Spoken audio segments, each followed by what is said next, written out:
জলপাইয়ের চাটনি খেতে কার না ভালো লাগে, আমার তো খুবই ভালো লাগে। সেই জন্য বানিয়ে ফেললাম জলপাইয়ের চাটনি। নমস্কার, আমি মৌমিতা ফুডে সবাইকে স্বাগত জানাই। পুরো ভিডিওটি দেখতে থাকুন, আশা করি ভালো লাগবে। এখানে আমি 500 গ্রাম জলপাই নিয়ে নিয়েছি।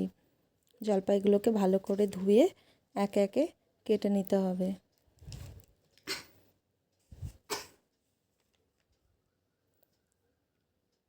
তো সব জলপাইগুলো আমার কাটা হয়ে গেছে। এবার জলের মধ্যে একটু নুন দিয়ে জলপাইগুলোকে ভালোভাবে সিদ্ধ করে নিতে হবে। 5 থেকে 10 মিনিট সিদ্ধ করলেই হবে। আমার জলপাইটা ভালোভাবে সিদ্ধ হয়ে গেছে। এদিকে একটা কড়াই আমি তেল বসিয়ে দিয়েছি। তেলটা গরম হয়ে গেলে গোটা 5 ফোড়ন, তেজপাতা, শুকনো লঙ্কা এগুলো দিয়ে কিছুক্ষণ নেড়ে নিতে হবে। এবার আমি জলপাইগুলো এটার মধ্যে দিয়ে দিলাম। এবার এটার মধ্যে আমি 250 গ্রাম আখের গুড় দিয়ে দিলাম। আপনারা চাইলে চিনিও দিতে পারেন। কিছুক্ষণ ভালোভাবে মিশিয়ে নিতে হবে।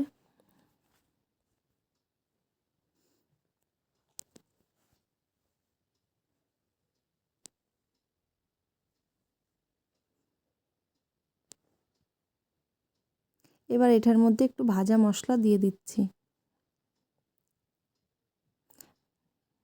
ভালোভাবে মিশিয়ে নিতে হবে মশলাটাকে। তো আমার চাটনিটা রান্না করা হয়ে গেছে, এবার নামিয়ে নেব। এটা খেতে খুবই সুন্দর হয়, আপনারা অবশ্যই বাড়িতে একবার ট্রাই করতে পারেন।